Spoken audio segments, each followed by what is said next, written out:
Bonjour Monsieur Gobillard. Bonjour. Merci infiniment de nous recevoir dans un des hôtels du groupe Accor. Nous sommes ici au Sofitel Le Scribe à Paris, Paris-Île-de-France qui est d'ailleurs capitale pour l'activité du groupe Accor. Justement, à votre avis, quelle est l'image de cette destination? Paris, c'est pour nous extrêmement important, mais c'est important pour la France. C'est la première destination au monde et c'est la première destination pour le groupe Accor. Nous avons à Paris, région parisienne, 350 hôtels. Donc oui, la destination est importante. Alors, l'image de cette destination, elle est bonne, avec une très belle image de service et une belle image de qualité d'hôtel. Mais l'euro qui est fort, peut-il freiner les Américains et les Asiatiques par exemple? Alors c'est notre seule inquiétude. S'il y a une inquiétude, c'est celle-là, avec nos partenaires qui nous disent qu'effectivement, Paris commence à être une destination chère, un euro fort, on est en concurrence malgré tout avec des grandes destinations internationales et que commence à se poser la question du coût sur la région parisienne et sur Paris.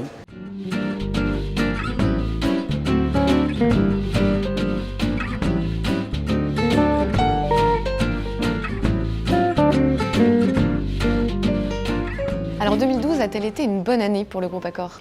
Alors 2012 a été une bonne année pour le groupe Accor. Une bonne année pour deux raisons. La première raison, c'est que dans le groupe Accor, nous avons la force d'avoir un mix clientèle important. Ça veut dire quoi? Ça veut dire que nous avons une forte clientèle domestique, française, mais aussi, surtout sur Paris et la région parisienne, une grosse clientèle internationale, en particulier en provenance d'Asie et d'Amérique. Et donc ce mix permet de balancer des tendances faibles d'un côté avec une clientèle différente de l'autre. La deuxième chose, c'est que nous sommes aussi multisegments. C'est-à-dire que nous avons à la fois du business et aussi du loisir et nous avons évidemment beaucoup de congrès et beaucoup de meetings. Donc la complémentarité de canaux, de segments, la complémentarité de clientèle a fait que finalement 2012 a été pour nous une bonne année. Et 2012, c'est aussi l'année de la transformation des hôtels Ibis. Alors 2012, c'est une grande année pour Accor. Évidemment Ibis, on a eu deux logiques chez Ibis. On a eu une logique de rebranding, où les All Seasons maintenant s'appellent Ibis Style, où Etap Hotel s'appelle maintenant les Ibis Budget, et Ibis reste la marque symbolique, Ibis, ce qu'on appelle chez nous Ibis Rouge. Donc on a refait on redéfini la marque et le territoire de marque, mais on a aussi refait tous les lits. On a lancé des concepts comme Ibis Kitchen. Il y a aussi eu Pullman 2012-2013, beaucoup de rénovations en cours, surtout sur Paris. Vous avez Sofitel avec l'Arc de Triomphe, vous avez Mercure, on a lancé Dédicace, vous avez Adagio, on a ouvert beaucoup d'hôtels, et enfin M Gallery, où à Paris nous avons le Baltimore qui est assez connu. Bref, Accor se développe, Accor rénove, Accor investit dans les marques, et c'est aussi ce qui fait la force de ce groupe.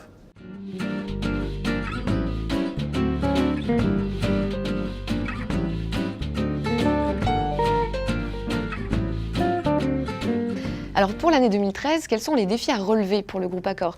Parce que j'imagine que le rapport du client à l'hôtel a changé, notamment du fait des nouvelles technologies. Absolument. Finalement, le groupe Accor a deux défis en 2013, mais 2013, 2014, 2015. Le premier défi, c'est ce qu'on appelle chez nous le digital. Le défi du digital, c'est quoi? C'est les nouvelles technologies, c'est le web, c'est le mobile. Aujourd'hui, on estime demain que 50% de notre clientèle va réserver en online. Donc on a un défi de simplification, un défi sur le web. Mais aujourd'hui, quand on dit web, on dit aussi mobile. 30% de nos utilisateurs utilisent et regardent sur leur mobile avant de réserver. Et nous avons 10% de réservations sur mobile. Donc le mobile devient un vrai canal de distribution. Et nous, vis-à-vis de nos clients, nous avons cette obligation de développer le digital et de renforcer ce digital. Le deuxième défi, c'est la relation client. La relation client, c'est quoi? C'est pour le groupe Accor. Nous avons 9 marques. La première chose, c'est la fidélité avec le client. Le fait qu'il puisse venir la semaine, mais aussi le week-end, qu'il vienne consommer du Sofitel, mais aussi du Mercure ou du Pullman. Donc la première chose dans la relation, c'est la fidélité. Et la deuxième chose dans la relation, c'est évidemment toute la logique de parcours client. On l'a vu avec le digital, finalement, un client, il a deux caractéristiques. Soit il a envie d'être 100% digital, je veux être simple, je veux faire mon e-checking, j'ai pas envie de passer à la réception, je veux me simplifier au maximum ma relation avec l'hôtel. Ou au contraire, Le rapport très humain. Exactement, un rapport très humain, on est plus dans le haut de gamme, plus dans le Sofitel, et beaucoup de clients veulent aussi ce rapport humain. Donc il y a ces deux oppositions, et nous, notre travail, c'est de faire en sorte de proposer aux clients ces deux alternatives. Eh bien, merci Monsieur Gaubière pour votre accueil. C'est moi qui vous remercie. À bientôt.